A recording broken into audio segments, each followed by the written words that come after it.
सुखम आत्यंतिकम यत्तद् बुद्धिग्राह्यमतीन्द्रियं वेत्ति यत्र न चैवायं स्थितश्चलति तत्त्वतः। ये सूक्ष्म बुद्धि जो है ना, ये इंद्रियों से अतीत है, अलग है। तो इंद्रियों से अतीत केवल शुद्ध हुई जो सूक्ष्म बुद्धि है, उसके द्वारा आनंद जो ग्रहण करने योग्य हो परमात्मा का ही है। असली आनंद जो है वो परमात्मा का ही है, परमात्मा में ही है। और वो इंद्रियों से अतीत जो शुद्ध बुद्धि हो जाती है, सूक्ष्म बुद्धि हो जाती है, उसी से वो ग्रहण होता है। तो उस अनंत आनंद को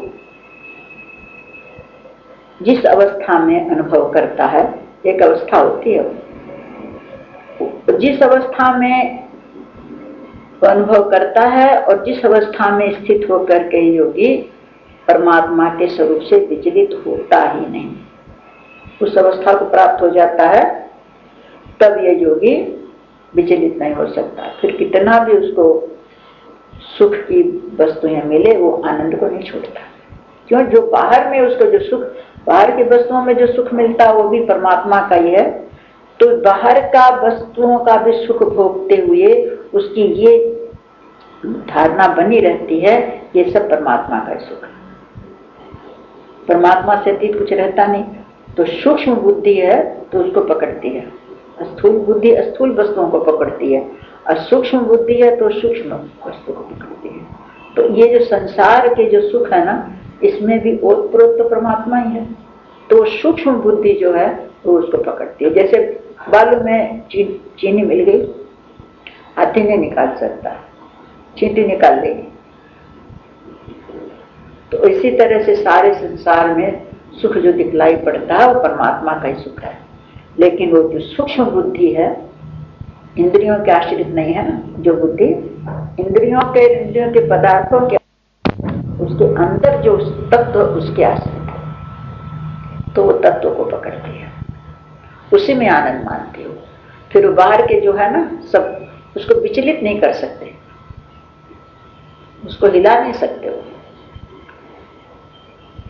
क्यों नहीं ला सकते? इसका भी बताया, यम लब्ध्वा चा परम लाभम मन्यते नाधिकम ततः यस्मिन् स्थितो न दुखेन गुरुणापि विचाल्यते। क्योंकि वो परमात्मा का जो परम अनंत आनंद का जो लाभ है, उसको प्राप्त होकर फिर संसार में उससे अधिक दूसरा और भी कुछ लाभ है, ये नहीं मान पाओ।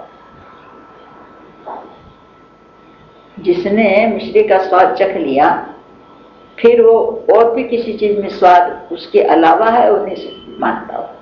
जो भी मिठास है उसी का है, तो वो उससे अधिक दूसरा कुछ भी लाभ वो नहीं मानता है।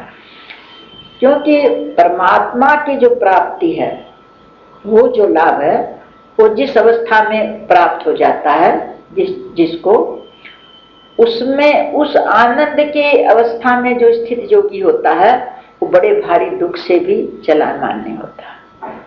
संसार में दुख तो आएंगे, विपत्तियां आएंगी, वो तो उसको रोक नहीं सकता कोई, लेकिन वो आनंद जो उसको मिला हुआ है, उसमें जो स्थित है, वो इन दुखों से विचलित नहीं होता।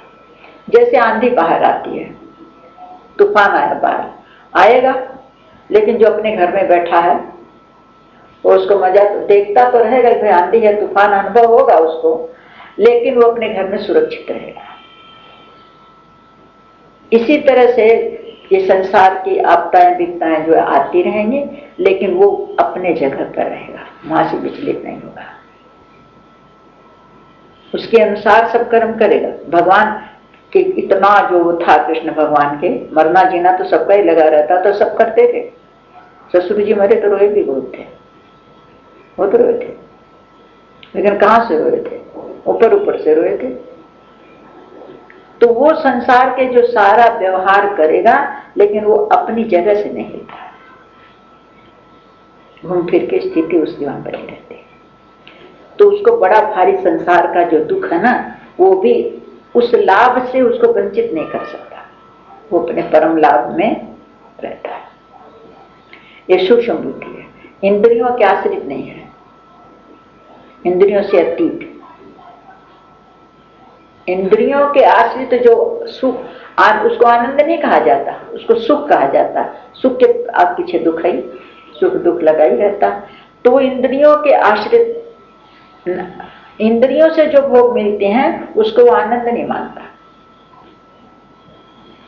आनंद वो अपने अनंत आनंद जो परमात्मा है उसको मानता है।